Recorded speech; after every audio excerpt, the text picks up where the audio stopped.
ಮೋದಿ ಅವರು ट्रंप ಹೇಳಿದ್ರು ನನ್ನ ದೋಸ್ತ मेरा दोस्त है सुबह जब उठते हैं चाय पीते वक्त मैं ट्रंप को फोन घुमाता हूँ बात करता हूँ योगक्षेम पूछता हूँ ಎಲ್ಲೋದಪ್ಪ ನಿಮ್ಮ ಟ್ರಂಪ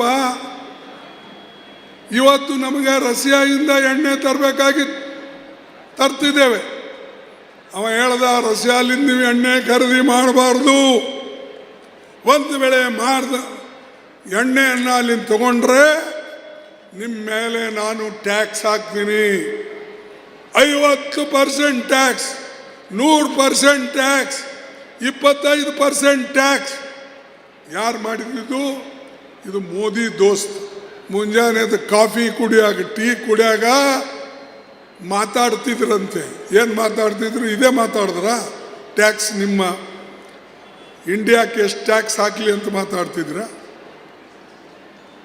ಅದೇ ರೀತಿಯಾಗಿ ಇವತ್ತು ಈ ನಮ್ಮ ಅಯತುಲ್ಲಾ ಖೊಮೇನಿ ಅದು ಒಂದು ದೇಶ ಅದ ಆ ದೇಶದ ಮುಖ್ಯಸ್ಥನಿಗೆ ಕೊಲೆ ಮಾಡಿದ್ರು ವೆನೆಜುಲಾ ಅಂತ ಹೇಳಿ ಒಂದು ದೇಶ ಅಮೇರಿಕಾ ಹತ್ತಿರ ಇದೆ ಅದರಿಂದ ನಾವು ಎಣ್ಣೆ ತಗೊಳ್ತಿದ್ದೇವೆ ಇರಾನ್ಲಿಂದ ನಾವು ಎಣ್ಣೆ ತಗೊಳ್ತಿದ್ದೇವೆ ಆದರೆ ರಾತ್ರಿ ಈ ಖೊಮೇನಿಗೆ ಅಮೇರಿಕಾದವರು ಹೊಡೆದ್ಬಿಟ್ರು ಅವ್ರದ್ದು ಹತ್ಯೆ ಆಯಿತು ಇದು ಒಂದು ದೇಶದ ಮುಖ್ಯಸ್ಥನಿಗೆ ನೀವು ಕೊಲೆ ಮಾಡಿದ್ರೆ ದೇಶ ಸುರಕ್ಷಿತ ಉಳಿತದೆ ಪ್ರಪಂಚ ಸುರಕ್ಷಿತ ಉಳಿತದ ಇದು ಯೋಚನೆ ಮಾಡಿ ಇವತ್ತು ಖೊಮೇನಿ ಇರ್ಬೋದು ಇನ್ನೊಬ್ಬರು ಇರ್ಬೋದು ವೆನೆಜುಲಾದಾಗ ಮತ್ತಾರು ಇರ್ಬೋದು ಹಿಂಗೆ ಪ್ರತಿ ಒಬ್ಬರಿಗೆ ನೀವು ಧಮಕಿ ಹಾಕಿ ಹಾಕಿ ಇಡೀ ಪ್ರಪಂಚದಲ್ಲೇ ಅಶಾಂತಿ ಮಾಡಿದರೆ ಯಾವ ದೇಶನೂ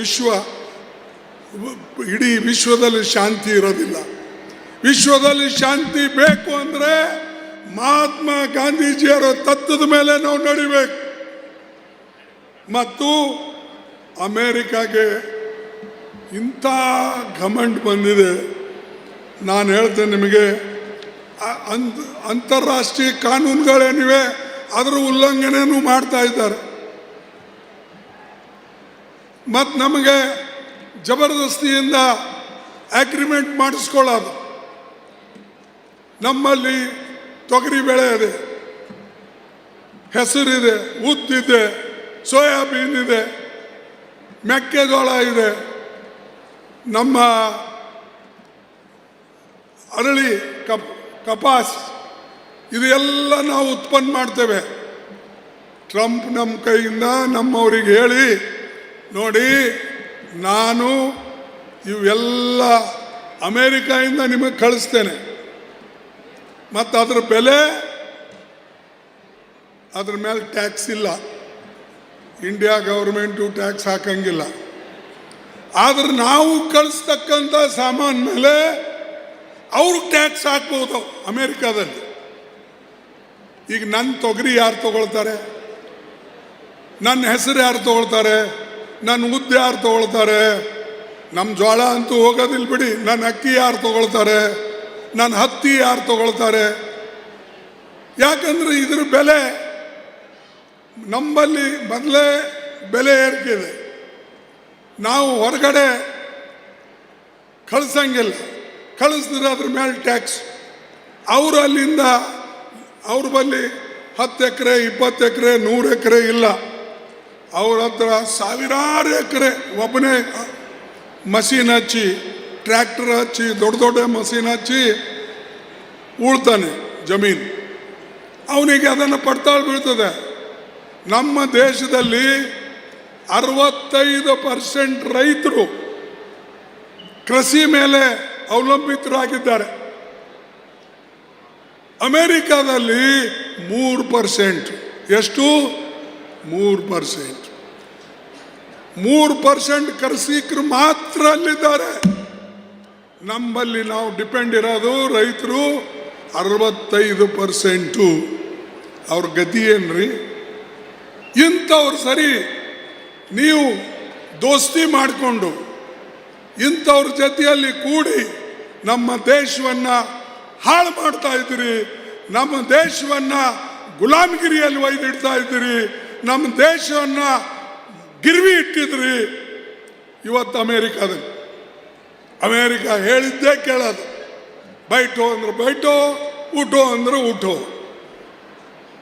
ಆದರೆ ಮಾತು ನೋಡಿದ್ರೆ ದೊಡ್ಡ ಹೇಳ್ತಾರೆ. ಅರೆ, ನಿಮ್ಮ ದೇಶದ ಸ್ವಾಭಿಮಾನ ಕಾಪಾಡ್ಕೊಳ್ಳಿ, ನಿಮ್ಮ ದೇಶ ರಕ್ಷಣೆ ಮಾಡಿಕೊಳ್ಳಿ, ನಿಮ್ಮ ರೈತರ ರಕ್ಷಣೆ ಮಾಡಿ. ಈಗ ನೋಡಿ, ಈ ಯುದ್ಧ ನಡೀತು. ಮೊದಲು ನಮಗೆ ಇರಾನ್ ಎಣ್ಣೆ ಕೊಡ್ತಿತ್ತು, ರಷ್ಯಾ ಎಣ್ಣೆ ಕೊಡ್ತಿತ್ತು, ವೆನೆಜುಲಾಲಿಂದ ಎಣ್ಣೆ ತರ್ತಿದ್ದೇವೆ.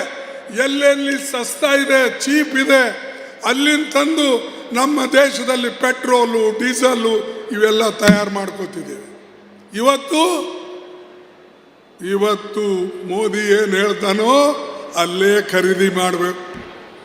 ಮೋದಿ ಯಾವುದು ಬಂದು ತಗೋಂತಾನೋ ಅದೇ ಬೆಲೆಗೆ ತಗೊಳ್ಬೇಕು. ಹೀಗೆ ನಮ್ಮೆಲ್ಲರಿಗೆ ನಮ್ಮ ದೇಶನೇ ಹಾಳು ಮಾಡ್ತಕ್ಕಂಥದ್ದು, ಸತ್ಯಾನಾಶ ಮಾಡ್ತಕ್ಕಂಥದ್ದು ಇವತ್ತು ಮೋದಿಯವರು ಮಾಡ್ತಾ ಇದ್ದಾರೆ. ಮತ್ತು ಯಾವಾಗಲೂ ಇಲ್ಲರ ದಿನ ಎದ್ದು ಮಾತಾಡ್ತಾರೆ.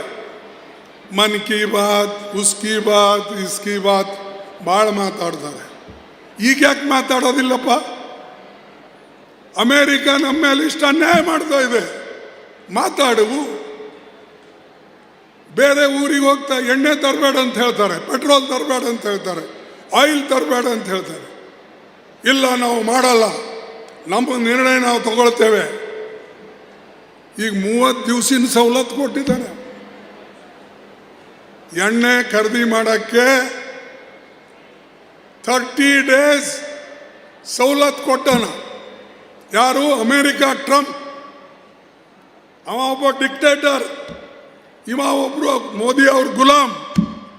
30 ಡೇಸ್ ಒಳಗಾಗಿ ನೀವು ಎಣ್ಣೆ ಖರೀದಿ ಮಾಡಬೇಕು.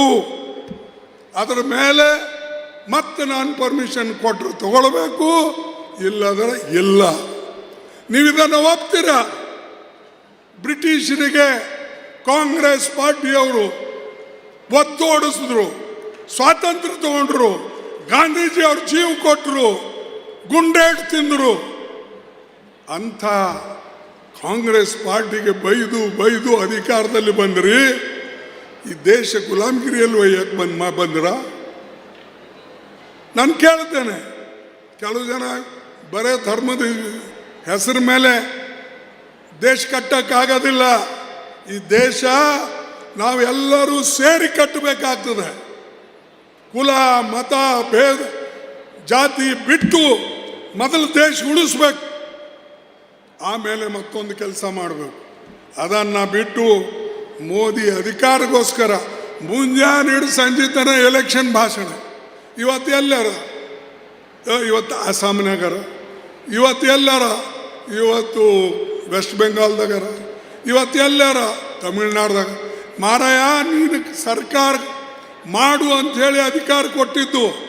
ಜನರ ಕೊರತೆ ನೋಡಿ, ಪ್ರಪಂಚದಲ್ಲಿ ಏನು ನಡೆದಿದೆ ಅದು ನೋಡಿ, ನಮ್ಮ ಮೇಲೆ ಯಾರ್ಯಾರು ದಾಳಿ ಮಾಡ್ತಾರೆ ಅದು ನೋಡಿ, ಅದನ್ನು ಬಿಟ್ಟು ಊರು ತಿರುಗೋದು, ಭಾಷಣ ಮಾಡೋದು, ಚುನಾವಣೆ ಪ್ರಚಾರ ಮಾಡೋದು, ಕಾಂಗ್ರೆಸ್ಗೆ ಬೈಯೋದು. ಅರೆ, ಕಾಂಗ್ರೆಸ್ ಅಧಿಕಾರ ಬಿಟ್ಟು 35 ವರ್ಷ 40 ವರ್ಷ ಆಯ್ತು, ಇನ್ನೂ ಕಾಂಗ್ರೆಸ್ಗೆ ಬೈಯೋದು. ಪಂಡಿತ್ ಜವಾಹರ್ಲಾಲ್ ನೆಹರು, ಇಂದಿರಾ ಗಾಂಧಿ, ಲಾಲ್ ಬಹದ್ದೂರ್ ಶಾಸ್ತ್ರಿ ಅವ್ರಿಗೆ ಬಿಟ್ಟ ಮೇಲೆ, ರಾಜೀವ್ ಗಾಂಧಿ, ಈ 4 ಮಂದಿ ಬಿಟ್ಟ ಮೇಲೆ ಯಾರಿದ್ರಪ್ಪ ಕಾಂಗ್ರೆಸ್ದವರು? 89ರಿಂದ ಇಲ್ಲಿವರೆಗೆ ನೀವು ಹೇಳಿ. ಆದರೂ ಇನ್ನೂ ಕಾಂಗ್ರೆಸ್ಗೆ ಬೈಯೋದು ಬಿಡೋದಿಲ್ಲ. ಯಾಕಂದ್ರೆ ಅವ್ರ ಕೈಲಿ ಮಾಡೋಕ್ಕೇನೂ ಆಗೋದಿಲ್ಲ.